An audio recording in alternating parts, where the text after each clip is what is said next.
ప్రశ్న రావణ్ అంశంలో వైసీపీ నాయకులు ఏదో ఒకటి మాట్లాడుతూ ఉన్నా సజ్జల రామకృష్ణారెడ్డి దీని మీద బయటికి ఎందుకు రావటం లేదు అనే ఒక ప్రశ్న ఈరోజు చాలా మందిని వేధిస్తూ ఉంది.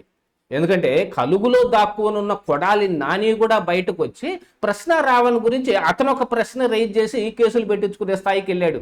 కానీ సజ్జల రామకృష్ణారెడ్డి కనపడటంలా. ఎందుకు అనంటే తన కొడుకు వ్యవహారం ఒకటి బయటపడిపోతుంది కాబట్టి ఇప్పుడు కూటమి నాయకులతోటి ఆ వ్యవహారం చక్కదిద్దుకోవడానికి ఆయన చేస్తున్న ప్రయత్నాలు ఈ మాటలు ఏదైనా ఇబ్బంది పెడతాయేమో అని రావటం లేదు అని కొంతమంది అనుమానం వ్యక్తం చేస్తున్నారు. అసలు నిజంగా ఏం జరిగింది, సజ్జల మాట్లాడకపోవటానికి గల కారణం ఏమిటి, ఈ వీడియోలో చూద్దాం. ఏంటిటా కుండబద్దలు కొడతా. నమస్కారం, కుండబద్దల ప్రేక్షకులకి స్వాగతం. ప్రశ్న రావణ్ ఉపా చట్టం కింద అరెస్ట్ అయిన సంగతి, ఆ తరువాత జరిగిన పరిణామాలు, వైసీపీ పూసుకుందామా వద్దా, ఎత్తుకెత్తుకుందామా దింపేద్దామా అని ఆలోచించి తర్జన భర్జనలు పడి చివరికి అంశాన్ని టేకప్ చేశారు.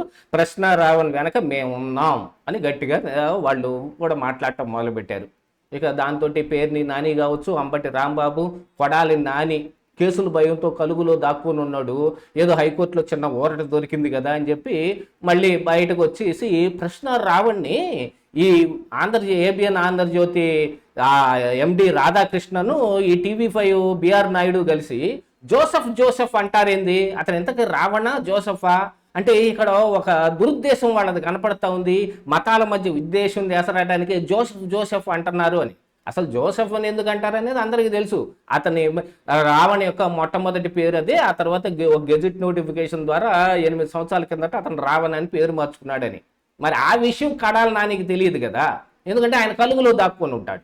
కాకపోతే ఇప్పుడు ఈ వైసీపీలో చాలా మంది కూడా ఇప్పుడే జడా శ్రావణ్ కుమార్ కూడా రావణ్ని నిట్ట నిలువున వదిలేసి నేను బయటకు వచ్చేసాను, ఇక రావణ్కి నాకేం సంబంధం లేదని ఆయన ఏదైతే పచ్చ మీడియా అని పిలుస్తూ ఉంటాడో ఆ మీడియాలోనే ఇంటర్వ్యూ ఇచ్చి మరీ చెప్పాడు.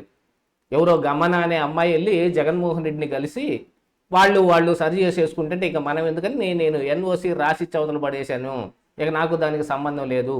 నా సభకు వచ్చి మాట్లాడాడు కాబట్టి ఆ సభలో మాట్లాడిన మాటల మీద కేసులైన దాని మీద 4 కేసుల్లో నేను బెయిల్ ఇప్పించాను. ఇక ఈ ఉపా చట్టం ఏదైతే పెట్టారో దాంతో వారు టెర్రరైజ్ అయిపోయి వైసీపీ అసలు పంచకి చేరిపోయారు నన్ను వదిలేసి అని కూడా చెప్పుకొచ్చాడు. సరే, ఇక ఆ విషయం అట్టుంటే ఇప్పుడు ఉత్పన్నమవుతున్న ప్రశ్న ఏంటంటే సజ్జల రామకృష్ణారెడ్డి ఎందుకు రావట్లేదు బయటికి అని. ఎవరెవరో దీని మీద మాట్లాడుతున్నారు. నోటుకొచ్చిన మాటలు మాట్లాడేవాడు, ఏది పడితే అది మాట్లాడేవాడు. సజ్జల రామకృష్ణారెడ్డి మాత్రం జాగ్రత్తగా ఇంట్లోనే ఎందుకు కూర్చొని ఉంటున్నాడు, బయటకు ఎందుకు రావట్లేదు అనేది ఇప్పుడు ఒక ప్రశ్న. దానికి సమాధానంగా కనపడుతున్న అంశం ఏంటంటే తన కొడుకు వ్యవహారం ఒకటి బయటపడిపోయింది కాబట్టి ఇప్పుడు నేను మాట్లాడి విషయాన్ని మరింత చెడగొట్టుకునే దానికంటే కూటమి నాయకులతోటి తనకు గతంలోనే ఆయన ఈ సజ్జల భార్గవ్ రెడ్డి అరెస్టు కేసులు విచారణ వచ్చిన సమయంలోనే కూటమి నాయకులతోటి ఆయన కొంత మాటామంతి నడిపి మ్యానిపులేషన్ చేసుకునే ప్రయత్నం చేశాడనేది కూడా వచ్చింది. ఇప్పుడు అలాంటిదే జరిపి ఈ ప్రశ్న రావణ్ కేసులో నుంచి తన కొడుకు వ్యవహారాన్ని పక్కకు తప్పించుకోవడానికి ప్రయత్నం చేస్తున్నారు అనేది ఒకటి కనపడతా ఉంది. ఎందుకంటే సజ్జల భార్గవ్ రెడ్డి సోషల్ మీడియా ఇన్ఛార్జిగా పనిచేశాడు వైసీపీలో. ఎంతోమంది క్రెడెన్షియల్స్ని ఆయన ఇక్కడ తాడేపల్లిలో ఉన్న ఐకానిక్ టవర్స్లో పెట్టిన ఒక ఆఫీసులో కలిగి ఉండి ఒక ఫేక్ పోస్టులు, ఫేక్ వీడియోలో ఫ్యాక్టరీనే అక్కడ పెట్టేసి వాటన్నిటినీ అందులో వేసి ప్రచారం చేస్తూ ఉంటాడు. పోసాని కృష్ణమురళి కూడా చెప్పింది ఏంటి, నాకు ఒక స్క్రిప్ట్ వస్తుంది, ఆ స్క్రిప్ట్ని అందులో నా స్టైల్లో ఉన్న 1-6 బూతులు కూడా ఏమైనా ఉంటే అవి కూడా కలుపుకొని మరి నేను మాట్లాడతాను, ఆ వీడియోని వాళ్ళకి పంపిస్తాను. దాన్ని సజ్జల భార్గవ్ రెడ్డి ముక్కలుగా చేసి అన్ని ఇటు ఫేస్బుక్లో, ఇటు యూట్యూబుల్లోనూ, అటు ఇన్స్టాగ్రాముల్లోనూ విపరీతంగా ప్రచారం చేసేస్తాడు. అసలు వాళ్లే నా కొంప ముంచింది అని పోసాని కృష్ణమురళి చెప్పినట్టుగా గతంలో ఈ రావణ్ని కూడా ఈ భార్గవ్ రెడ్డి వాడుకున్నాడు అనేది ఇప్పుడు బయటపడుతుంది.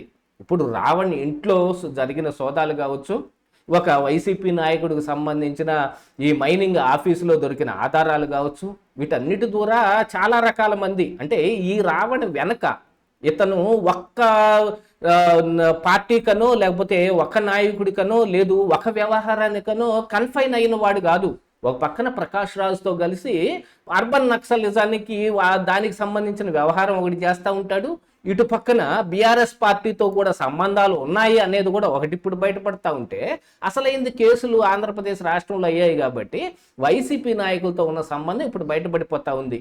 ఆయన్ని కొత్తగా ఇప్పుడు డబ్బులు ఇచ్చి పోషిస్తున్న వాళ్ళు ఎవరున్నా కానీ గతంలో సజ్జల భార్గవ్ రెడ్డి అసలు ఈ ప్రశ్న రావణ్ణి వైసీపీ దాకా తీసుకొచ్చింది అనేది కూడా ఒక విషయం ఇప్పుడు బయటపడుతున్నట్టుగా కనపడుతుంది. అందుకోసమనే అనవసరంగా ఈ విషయాన్ని గెలుక్కొని మాట్లాడి ఉన్న దీన్ని ఎందుకు పోగొట్టుకోవాలి?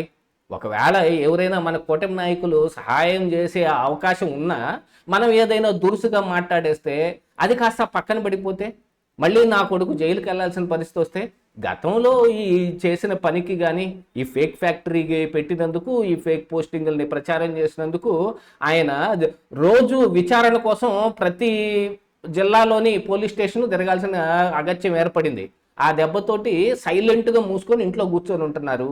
కానీ ఇప్పుడు మన అవసరంగా బయటకు వచ్చి మాట్లాడితే నా కొడుకు ఇరుక్కుపోయాడు అనుకో.